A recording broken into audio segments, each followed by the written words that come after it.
Though Robert had risked all our lives to win it, the Iron Throne bored him. He cared little for justice, and less for rule. If it weren't women or wineskin, he had no use for it. Without the stalwart Jon Arryn as Hand of the King, the challenge to Robert's crown would have come much earlier than it did. The Iron Islands have never lacked for treachery. They respect only strength, and honor is as foreign to them as the Seven. After 6 years, their ruler, Lord Balon Greyjoy, wagered that King Robert had not won the support of the great houses of Westeros, many of whom still named him usurper. Lord Balon declared the Iron Islands independent and sent his Iron Fleet to Lannisport. Lord Tywin Lannister was careless, and the Ironborn caught and burnt his ships at anchor.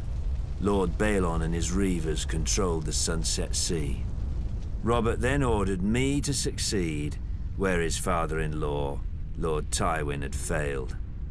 Beneath Robert's fury, I sensed relief. War he could understand. He would smash Lord Balon as he had Rhaegar. I raised Robert's fleet and sailed around Westeros to the Iron Islands. I set a trap for the Iron Fleet off Fair Isle. As sailors and warriors, the Ironborn are unparalleled. But they're not soldiers. They have no discipline, no strategy, no unity. In a battle, each man fights only for his own glory, and their longships are built for lightning strikes and shore raids. When the captains rushed in, I smashed their longships with our larger war galleys. The strength of the Ironborn is in their ships. With the Iron Fleet broken, I had assured Robert's victory. He could now transport troops and siege weapons to invade the Iron Islands. And contrary to Balon's hopes, Robert had plenty of both. I've never seen such allegiance as Robert could inspire in war. Enemies who tried to kill him one day would be drinking with him the next under their own fallen banners.